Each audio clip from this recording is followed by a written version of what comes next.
Nos ha interesado mucho. Bueno, esto sirva un poco como presentación del trabajo de Fabrice Du Welz y yo directamente abro el turno de preguntas. En Inexorable volvemos a ver un vestido rojo, y hace un poquito hincapié incluso varias veces con que se lo quiere poner y los padres no quieren. Y en Adoration, la protagonista, la que era totalmente malvada, era todo el tiempo con un vestido rojo, entonces quería saber qué significa para él. Creo que no es el mismo vestido, pero bueno, a ver qué puede contarnos de esto. Gracias. In your movie, there's a red dress, which the little girl wants to wear. She insists on wearing it. In Adoration, the main character was also dressed in red. Does this have a particular meaning for you? No, I don't know. It's, you know, I never came back from Don't Look Now, that vision at the end and the beginning of the film. So maybe that's why I always come back with the red dress. But also it must be a little bit different also. It must be something else too, because it's expression of a desire and also, you know, it's a character who is at the border to explosion at that moment. And the Gloria in Adoration is exposed too. So I don't know, it's, you know, for me it's a little bit, who cares, you know. I don't want to give answer to that, to respond to I don't want to be too precise about that. It's your interpretation, you know. It's just choice I've made, but it's choices. It doesn't mean too much. No significa gran cosa, o sea, no quisiera ser excesivamente preciso al respecto. Es cosa mía lo del color rojo. No soy muy consciente de por qué lo utilizo. Creo que tiene que haber algo más. Tal vez es un poco, en el caso de la película Inexorable, es un poco la explosión del deseo del personaje, de la niña, porque la intervención del personaje de Gloria es un poco la que lleva a la niña al borde de la explosión, al borde de explotar. Hacia esta presentación, Marta, hablando de lo de que la violencia está siempre muy presente en sus películas, pero como una reflexión sobre cómo se representa normalmente la violencia en el cine. Me gustaría saber si él también lo percibe así, como que es un tema central en sus películas, y porque lo ha abordado desde distintos ángulos, y me gustaría saber un poco si también tiene esa interpretación, ¿no? Como que es un link en todas sus películas, la violencia mostrada de formas distintas, a nivel físico, emocional, psicológico. There's usually lots of violence in your movies. I want you to focus a bit on this issue. Is it something central to your movies? You include it in different ways: psychological violence, physical violence. Could you tell us a bit about it, please? Solo una aclaración, no es una crítica, para nada. De hecho, a mí la razón por la que me interesa su cine es por cómo aborda la violencia, o sea, cómo la piensa, cómo la reflexiona, para no generar aquí conflictos. Just to make things clear, this is not a critic. It's just that I'm interested in the way you reflect, in the way you use violence in your work. Para hablar de la condición humana, to speak about human condition. Yes. Well, for me, violence is not the point. Violence is a consequence. So I want to treat violence just the way it is really. And for me, the main subject is love, or the quest, the impossibility of being a couple and the impossibility to be alone. That's impossibility, you know, and that the way we have to deal with that, you know, provokes sometimes a lot of violence. And I want to treat the violence in a very, very realistic way. That's why sometimes people think there is a lot of violence in my films, but I don't think there is so much violence. I think the violence is, I want the violence to be very quick, mean, realistic, and painless, not painless, painful, sorry, because it's the way it is. But I'm not obsessed with violence, honestly. I try to, I'm more obsessed by, well, I try to deal with myself first, and I try to understand the difference between my instincts and my aspiration, about faith, about, so I try to deal with that. I try to explore myself in exploring characters. But as further I go, and I grow as a man and as a filmmaker, I don't like cheesy violence. Honestly, I don't care. I prefer cartoon. And I think when you deal with that, you have to, just like a horror, when you do a horror film, you have to deal with bad. You have to deal with the evil in a way. You can make fun of that. That's my opinion. I know that today is something a little bit different, but I think when you deal with horror, you have to deal with evil, and it has to mean something. La verdad es que para mí la violencia no es el tema central de mis películas, es una consecuencia. Para mí el tema principal en mis películas es el amor, la imposibilidad de estar en pareja o de estar solo. Cómo abordamos esta imposibilidad que a veces genera mucha violencia. Yo muestro esta violencia de forma muy realista. Dicen que hay mucha violencia en mis películas, pero yo no creo que sea así. Yo no estoy obsesionado con la violencia. Lo que yo trato es de comprender la diferencia, de comprenderme a mí mismo y comprender la diferencia entre mis instintos, entre lo que vivo, etcétera, etcétera. A medida que voy creciendo como persona, como cineasta, voy descubriendo más de mí y casi prefiero los dibujos animados. La verdad es que en el género del terror tienes necesariamente que abordar el mal y no puedes reírte no es algo de lo que reírse, la violencia, no es algo cómico. Desde que se origina la idea original hasta que acabas grabando, acabas haciendo la película, es realmente lo que se hace realmente lo que tú querías, cambia mucho la percepción, muta. Piensas que tienes que cambiar el escenario, tienes que cambiar algún tipo de actor o la personalidad de ese personaje, o es todo original y salió como tú querías o se tuvo que cambiar demasiado. Since the start of the idea for this project, Yeah. and to the actual shooting, was it what you wanted? I mean, did any element, any actor, any personality, any way of being of the characters change?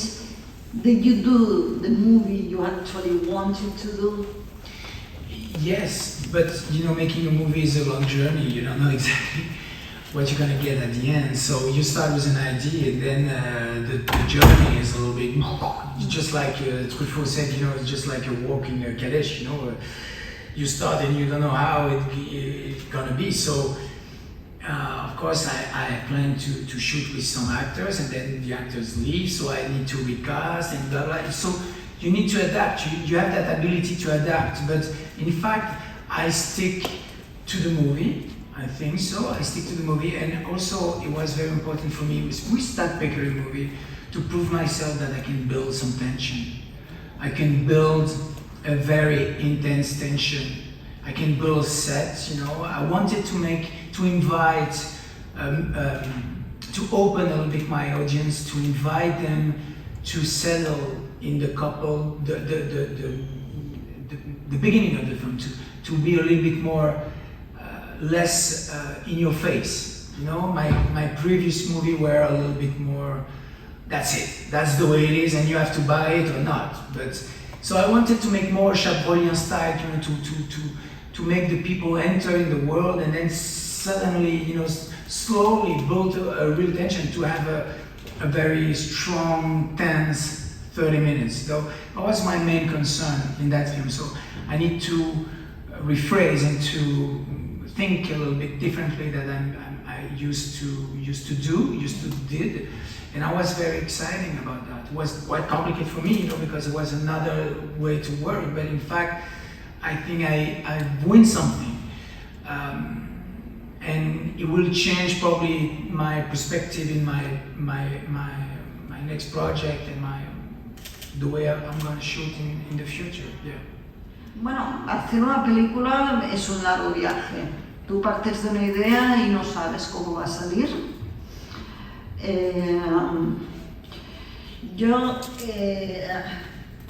La verdad es que considero muy importante la necesidad de adaptarse. Aunque tú inicialmente tengas previsto que ciertos actores formen el reparto de tu película, a lo mejor esos actores se van, tienes que buscar otros, etcétera, etcétera. Por lo tanto, la capacidad de adaptación es muy importante.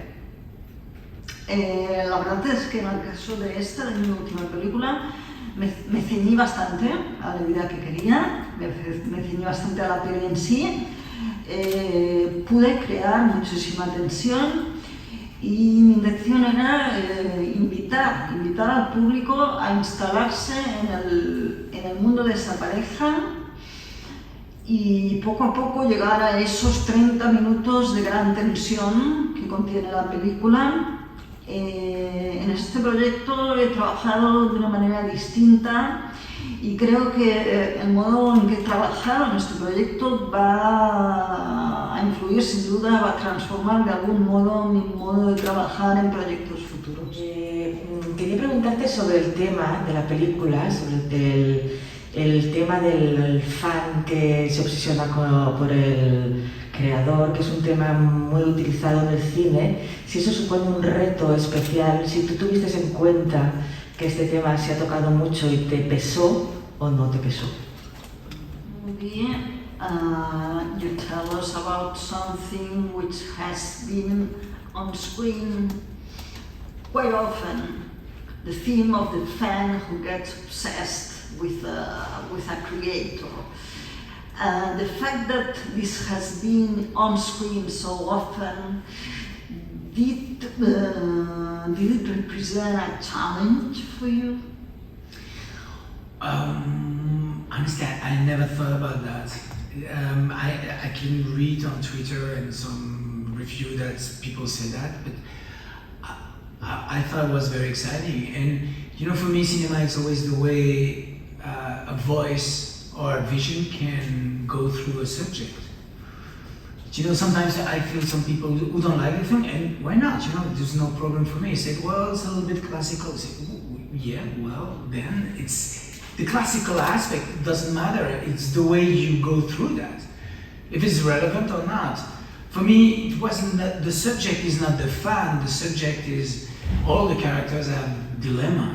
It was the lies and all the dilemmas of the Gloria's dilemmas and Jeanne's dilemmas and also the young girls. So, and also I wanted to make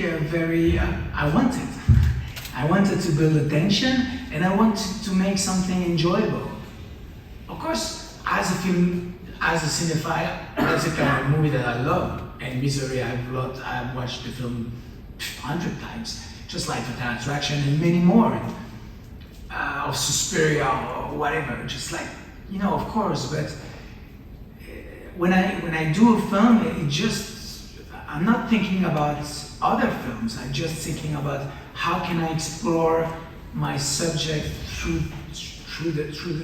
his soul, through the bottom of the heart of it. I don't know if I make it clear, but you understand what I mean? It's not, I never approach a subject and say, well, that's been made 2,000 times. All the movies now I've made 2,000 times. It's always the same subject.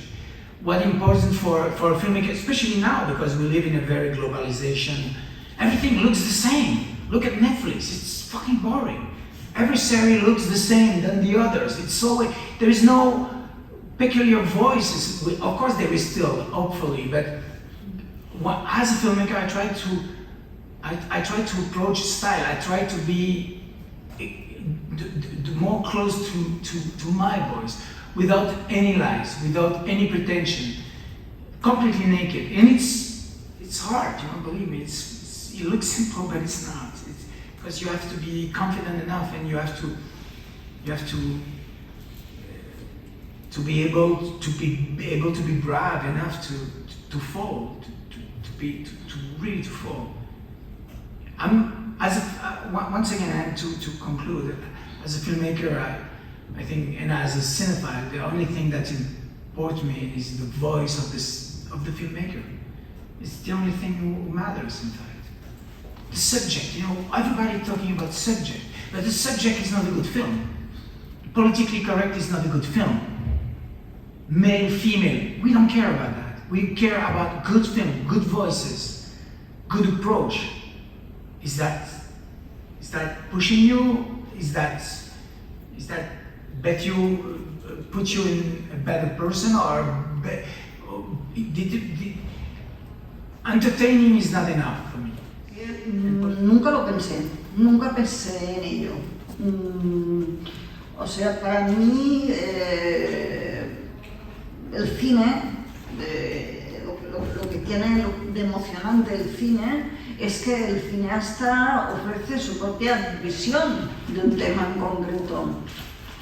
A mí no me importa que me digan que no les ha gustado una película mía porque tiene un enfoque muy clásico, por lo que sea. En cualquier caso, en esta película el tema no es lo de la fan obsesionada con el creador. El tema son las mentiras, los dilemas a los que se enfrentan los distintos personajes de la historia. Yo sobre todo me interesaba crear tensión y hacer algo con lo que el público disfrutara. A mí me encanta el cine, soy un cinéfilo. Disfruté muchísimo con películas como Misery o Atracción Fatal.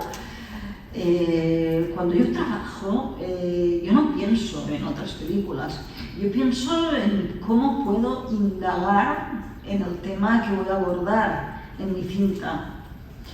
Decíamos que este tema había sido muy tratado, ¿no? El de la fan obsesionada con el creador. Yo creo, francamente, que todas las películas ya se han hecho 2000 veces. Los temas ya se han abordado 2000 veces. Fíjense, si no, en que en la actualidad todas las series son parecidas. Miren, por ejemplo, el caso de Netflix. No hay voces que tengan nada peculiar, nada destacable. Yo no tengo ninguna pretensión y cuesta trabajar sin pretensiones, porque necesitas mucha seguridad en ti mismo, mucha determinación, mucho valor para seguir adelante con el proyecto. Como cinéfilo, a mí lo que me interesa es únicamente la voz del cineasta. Esa sería un poco mi conclusión. No me importa si la perspectiva es masculina, si es femenina. Lo que me importa son las voces, el enfoque. Si realmente está transmitiendo algo esta película. No basta con entretener. Del mismo modo que les digo esto, les digo que a mí la corrección política me es indiferente. La traducción mía o no, pero creo que en las películas del director se habla mucho de la pérdida de la inocencia y quería saber si es así, si lo vive así o es una interpretación mía personal. En muchas de sus películas veo ese punto de que alguien pierde esa inocencia, ¿no? Estamos en un mundo aparentemente feliz y por algunas circunstancias se pierde, ¿no? ¿Es así? Gracias. Many thanks. I have the impression that in your movies we see a lot about the loss of innocence. We are living in a world which is apparently a happy world, and then something happens which breaks it, and innocence is lost. Am I right? Maybe I don't know. it must be an interpretation. In fact, it makes me always a little bit uncomfortable talking about interpretation of my own films, because honestly, I have some idea, but I have no certitude. You know, I don't know. I prefer you to have those interpretations. I'm super happy that you mentioned that. You must probably right, but I don't know. You know, it's in the movie. The movie is it's a world. You know, it's a country. So. Pues, tal vez, no lo sé, en cualquier caso es una interpretación. A veces me siento muy incómodo cuando cuando hablan de las interpretaciones de mis películas, aunque la verdad es que estoy muy contento de que haya mencionado lo que ha mencionado. Pensemos que las interpretaciones pueden ser muchas, porque cada película es un país, es un mundo completo. And also, you know, because now I have a little bit of experience, and sometimes journalists talk about some stuff, and I commend that. And sometimes I read that and I say, my God, this looks terrible, it looks so tedious, you look so pretentious talking about that. So the movie's done, you know, the movie's done, the movie has his own life, or not. You can love it, you can hate it, you can be both. And that's it, you know. I think I'm here to stick on the film, I'm here to defend the film, of course, but talking about interpretation, it's pointless, because the movie has its own interpretation, and the only thing that can prove if you succeed a movie or not is the time. It's the time. In 10 years, 5 years, the movie is still good or bad, you know, the time will say the answer. So that's it for me. Ahora que ya tengo una cierta experiencia acumulada, puedo decirles que a veces los periodistas escriben cosas sobre las películas que las hacen parecer pretenciosas, por ejemplo, ¿no? Yo opino que cada película tiene su propia vida. Uno puede encantarte o puedes odiarla, la película. Yo evidentemente siempre voy a defender mi película, pero creo que de poco sirve hablar sobre interpretaciones. En cualquier caso, si una película es buena o mala, será el tiempo quien lo dirá. Bueno, yo quería hacer una aportación en relación a lo que él comenta.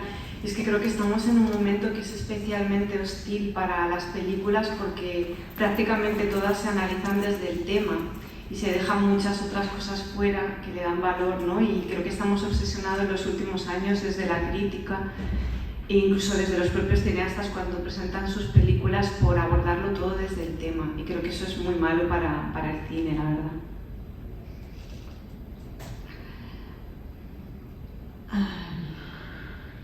I think that nowadays we live in a period a bit hostile for movies, because we seem to be both directors, both critics, they seem to be kind of obsessed with the theme. Everything is around it, and I think that's pretty bad for the cinema. Tell us your opinion on it. I completely agree. I think it's a very bad time. There is so many problems surrounded by people not talking about cinema. They're talking about gender. They're talking about sexuality. They talk about topics. They're talking about whatever, but it never cinema. And that's, for me, I'm obsessed with cinema. It's really an obsession, and it's sad. Well, it's sad, but it's the way it is. You know, it's the way it is. So I try to find a way, but I don't read reviews anymore. I feel, look at even the major film festival. They talk about topic. They talk about theme. If you want to be very opportunistic today, you have a road. You have a big road. So, and once again, I think the difference will be time. Time will, time always reveal what's strong or not. Estoy totalmente de acuerdo. Estoy totalmente de acuerdo, es un mal momento para el cine, hay muchos problemas, está sufriendo muchos problemas. Cuando se estrena la película, de lo que se habla es del género y de varios temas diversos, pero no se habla del cine en sí. Yo es que estoy obsesionado con el cine. O sea, la situación en la que nos hallamos es triste, pero bueno, es lo que hay. Yo ya no leo críticas de cine, porque nos encontramos que incluso en los grandes festivales todo gira en torno al tema. Creo que es un buen momento para los oportunistas, el que estamos viviendo, y insisto una vez más en que el tiempo es el que acaba diciendo si una película vale o no vale. Y un poco para acabar, justo en relación a todo lo que él está comentando sobre su amor por el cine y en realidad por las imágenes, es evidente que todas las películas de Fabrice están rodadas que te mueres, o sea, son impresionantes, pero yo creo que en esta, esto es con mi opinión, voy a aprovechar que somos poco para dar aquí mi opinión personal, aquí directamente creo que es al menos para mí es una de las películas que a nivel de ejercicio de dirección más me ha impresionado mucho tiempo. Entonces hay una decisión dentro de la película que es en este caso rodarla en 16 milímetros y en este caso sí que siento mucha curiosidad por saber el porqué de esa decisión y qué le aportaba a la historia. Obviamente el resultado es espectacular, pero sí un poco en qué momento se decide que se rodara así, en colaboración con el fotógrafo, entiendo, y un poco el porqué. I know you love cinema. All your movies are impressive, particularly this last one was pretty impressive to me. From the point of view of direction, you decided to shoot it in 16 millimeters. Why and when did you decide to do it? What does this bring to the story? You mean the Inexorable? Yes, I'm sorry. They shoot it in 16 millimeters. Yes. I do all my film in 16. Always. Todos los hago 16 milímetros mis largos. I shot the Todos mis American. trabajos. Yeah, I shot the American one in 35, but I want to shoot in film. I'm a film director. I'm not a digital director. Yo no soy un director digital, yo soy un director cinematográfico. No sé si hay una pregunta y ya acabamos con esto. Brevemente, ¿vale? Normalmente en literatura dicen que un texto se tiene que analizar a raíz del texto, no de lo externo, no del autor, no del contexto en el que se escribió. En este caso, en el cine, entiendo que te gustaría que tu película se valorara por sí misma, por lo que es la producción. Quisiera saber qué aspectos te gustaría que valorara en este caso la prensa y los espectadores de tu película.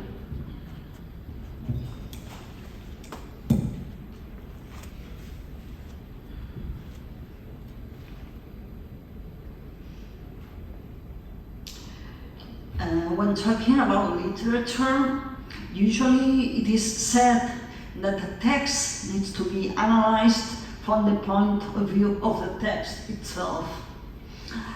I would like you to tell us which aspects of your movie would you like the audience to value, to appreciate, which elements from your movie, which aspects from your movie? Here? Yeah. Well, that's a good question.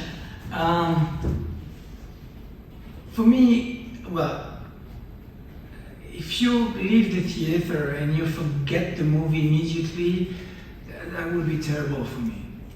So, if there is one aspect that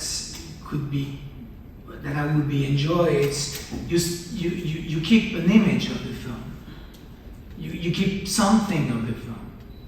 That's what I'm working for, to leave a stain to the audience, to leave something.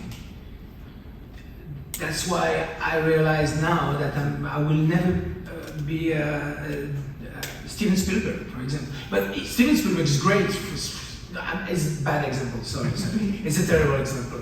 But that's why I will probably not be a film director as entertainer, for example, you know, and I respect that. I respect completely. It's not a question of caste. I respect that completely. But my obsession is to leave something to the audience, to have a feeling, a malaise. You know, it could be malaisant, it could be enthusiastic, it could be hate, it could be love, but something. At least we are flowed by images. So, and we want to talk about the movie, there is many elements that we can talk about, you know, the actors, the color, the sensuality of that's why I'm shooting on films, because it's much more sensual for me, because I'm obsessed with the texture, the colors, the skin,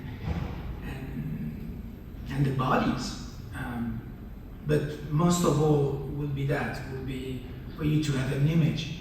Say, I remember that film, I remember that image. I remember the young girl dancing, for example, or I remember that, or I remember that. That will be great. That's not easy to do. And I didn't succeed all the time. Sometimes I have some people talk about Calvaire or about an image in Vignan and say, I remember that, and that pleased me, that really pleased me. That's what I'm working for, you know, to be able to give something, an element, an image, something that you can have it, you can never forget. That doesn't mean I succeed here, but that's what I'm working for. Menuda pregunta. Bueno, para mí principalmente lo que más me importa es que el espectador se quede con una imagen de la película, dejar huella en el espectador. Yo nunca seré un Steven Spielberg, bueno, no es un buen ejemplo. A ver, nunca seré un cineasta que haga películas para entretener. Mi obsesión es eso, dejar una sensación al espectador, una imagen, una sensación de entusiasmo, de malestar, después de esa inundación de imágenes que es una película. A mí me obsesiona la textura, los colores, la piel, los cuerpos. Yo lo que deseo es que el espectador, después de ver esta última película, por ejemplo, diga, pues yo me quedo o recuerdo la escena de cuando la niña estaba bailando, por ejemplo. Eso me encanta. No siempre lo consigo, pero yo trabajo para eso, para lograr este objetivo. Pues vamos a dar por cerrada la rueda de prensa de Inexorable. Si no me equivoco, a la película le queda todavía un pase. Y nada, pues agradecer a Fabrice que esté este año otra vez en el festival y a vosotros por vuestra asistencia.